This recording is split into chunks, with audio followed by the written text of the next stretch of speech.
Fala galera do Knicks BR TV, aqui quem tá falando é o Victor Rede e tô sempre trazendo informações, curiosidades dessa franquia mais valiosa da NBA. Bom galera, como vocês já estão escutando, né? Um formato diferente aqui do nosso canal. Tô testando algumas plataformas, alguns jeitos de passar informações para vocês e vou tentar um pouco passar hoje como se fosse um podcast. Aí vocês comentem aí embaixo se vocês gostaram da ideia, se vocês preferem do jeito antigo, e assim a gente vai se adaptando aí às novas formas de passar informação, de interação, e eu espero que vocês gostem do conteúdo de hoje. Então, gente, falando aí dessa primeira semana de Knicks na NBA, e como a gente já esperava, não esperava, vamos dizer assim, a gente sabia que os três jogos iam ser difíceis, né? Santo Antonio Spurs e Nets fora e o Boston Celtics em casa. E veio o temido 0-3, né?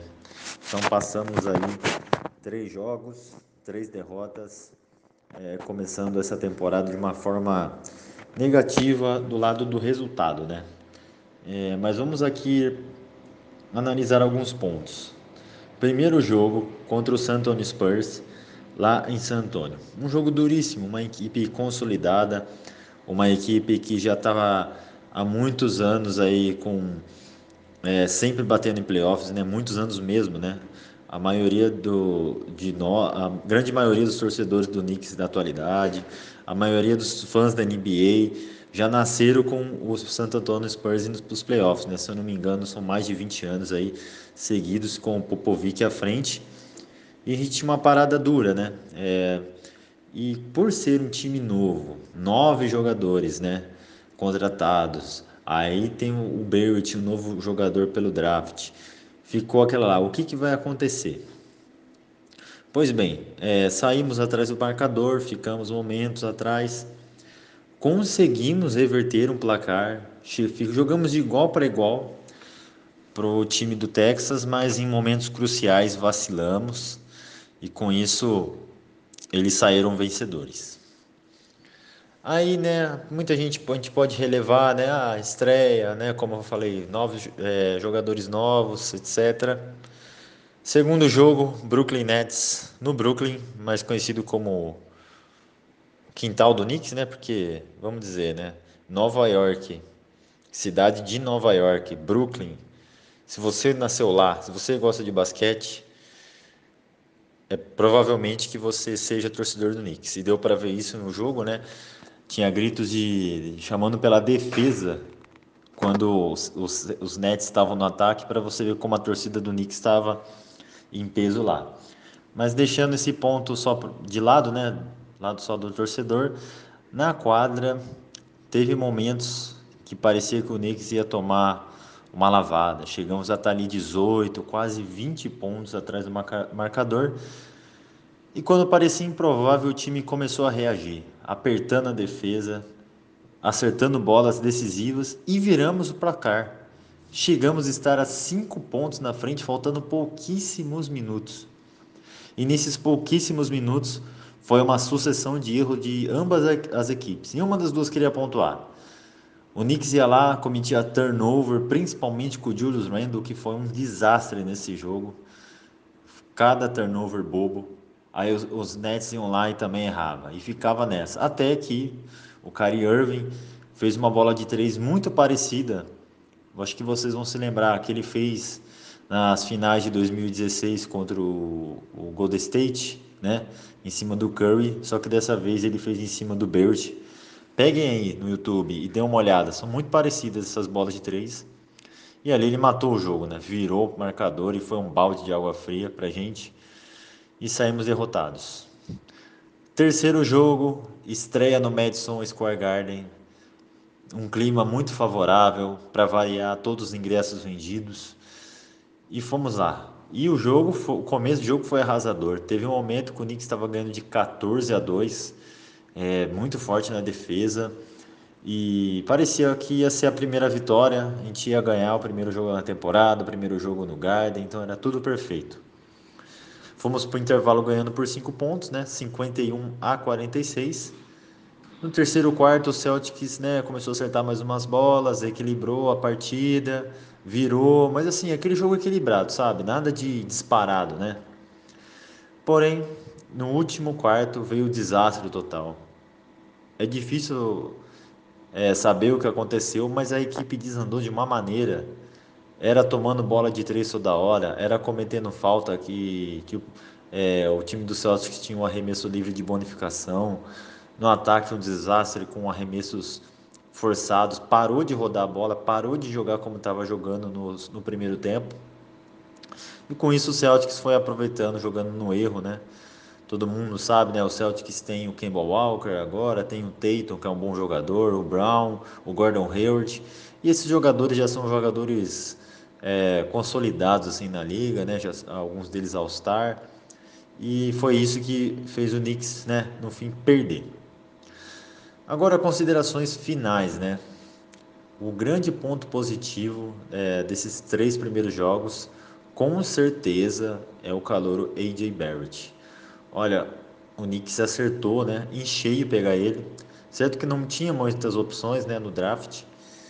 E ele vem sendo um jogador bem maduro, né? Apesar de estar estreando, apesar de ter apenas 19 anos, até no jogo de estreia dele que ele fez 21 pontos contra o San Antonio Spurs, ele foi o segundo jogador mais jovem da história a marcar mais pontos no seu jogo de estreia, né? Ele tem 19 anos e uns quebrados. O LeBron James fez 25 pontos e ele tinha 18 anos e também uns 200 dias lá em 2003. E ele tem aí a média de 21 pontos, né, na atualidade, na atual, média dele atual, com 5 rebotes de média. Então ele vem se mostrando um jogador muito interessante. É uma joia aí que o Knicks precisa lapidar muito bem, em comparação com os últimos drafts, né, que a gente pegou ali Niliquina em 17 e o Knox em 18, que a gente teve ali a sétima e a oitava. Agora sim, com uma terceira escolha, o Knicks pegou o cara certo. Ele é o grande ponto positivo desse time. E também quero fazer algumas observações, assim, que é do lado positivo. Por mais que o Knicks tenha perdido esses três jogos, a gente é o time que mais rouba bola na liga, né? O Peyton, no primeiro jogo, né, o armador que veio do Pelicans, ele fez 6 roubos e no último sábado ele conseguiu 4. O próprio Barrett fez 5 no último jogo. Então é um time que está roubando bastante bola. Eu não vou falar, o time está forçando bem a defesa. O problema é que os jogadores, agora já indo para o lado negativo, os jogadores que foram contratados assim com maiores contratos, que é o caso do Julius Randle e do Marcus Morris, até agora, principalmente o Randle, está deixando muito a desejar. Eles fizeram o primeiro jogo até bom, o Randle fez 25 pontos, 11 rebotes, mas depois no jogo contra o Nets e contra o Celtics foi extremamente lamentável. O Morris, assim, eu não esperava muito dele porque ele sempre foi, é um bom jogador. Ele não é um jogador para fazer a diferença, para ser um cara diferente, o cara que vai mudar uma franquia, que vai mudar um time. Não. Eu acho que ele e o Knox ali na posição de small forward é uma boa dupla para ficar revezando. Mas o Randall, que foi o jogador contratado, assim, vamos colocar a peso de ouro, nesses três primeiros jogos, decepcionante. Agora do banco não tenho muito a comentar, né? Por exemplo, o Portes, o Gibson, esses caras jogaram muito pouco, né? Tipo, foram só 3 jogos e eles jogaram muito pouco. Então ainda tá meio difícil fazer uma análise mais profunda deles. A mesma coisa pro Wellington. O Kevin Knox, né? Me surpreendeu porque ele tá desenvolvendo bem, ele está selecionando mais seus arremessos. Antes ele chutava de qualquer jeito na temporada passada. Ele até tinha carta branca para fazer isso, né? Porque era uma temporada de tanque e ele era um calouro. Então ele tá tomando consciência nisso. O Mitchell Robinson continua aquele monstro que a gente já conhece, blocks, pegando rebote, dunks, né? No último jogo contra o Celtics ele foi 7 de 7 para vocês terem uma ideia, né? Em aproveitamento de quadra, se eu não me engano, desses 7 arremessos, 6 foram enterrados. E finalizando, o trabalho fraco por enquanto do Fisdale, né? Na verdade, eu tenho mais um ponto para falar depois do Fisdale. É, o Fisdale está errando muito nas rotações, está meio atrapalhado nas decisões dele. Ele decidiu preservar alguns jogadores e agora que não é mais momento para preservar jogador. E o ano passado a gente tolerou ele porque, né, era tanque, então tem que perder mesmo, vai, de qualquer jeito e tal. Mas nessa que ele tem um time que é para ganhar, que é um time que é para brigar por algo a mais, tá bem fraco. Então, como eu disse, finalizando agora, é o grupo de armadores do Knicks. Esse ponto é muito delicado. O Elfrid Payton tá fazendo um trabalho ok.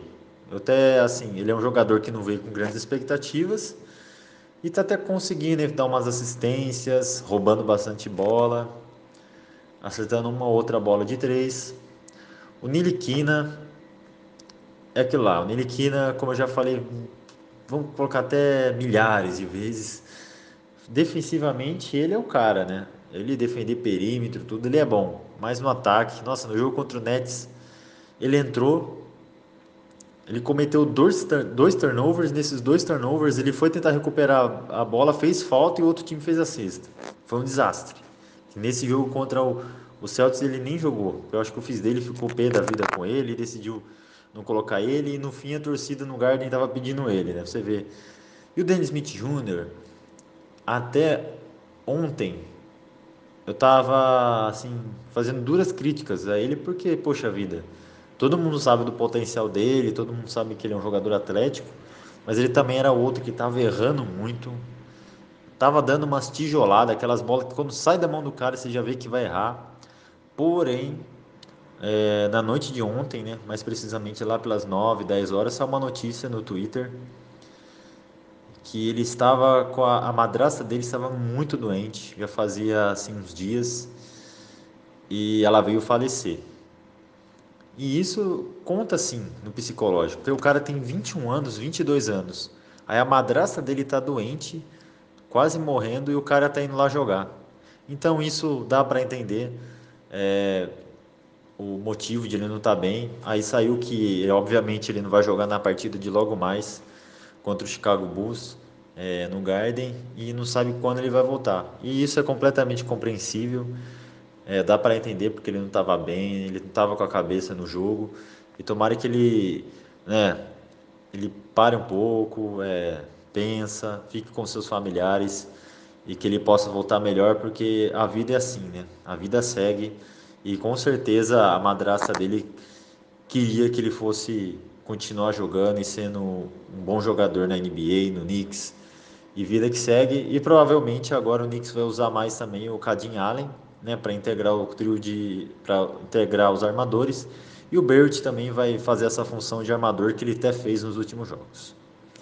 Então, galera, eu espero que vocês tenham gostado desse jeito novo. É só um teste, vou ver aí se vocês vão gostar ou não. Deixa seu like, se inscreva, comenta aí o que vocês estão achando vocês acharam desses três primeiros jogos. Daqui a pouco o Knicks entra em quadra às 8 horas contra o Chicago Bulls. Então, na próxima segunda-feira, vamos fazer isso. Toda segunda-feira vou estar aqui passando como foi a semana do Knicks nessa nova temporada. E um grande abraço e até a próxima.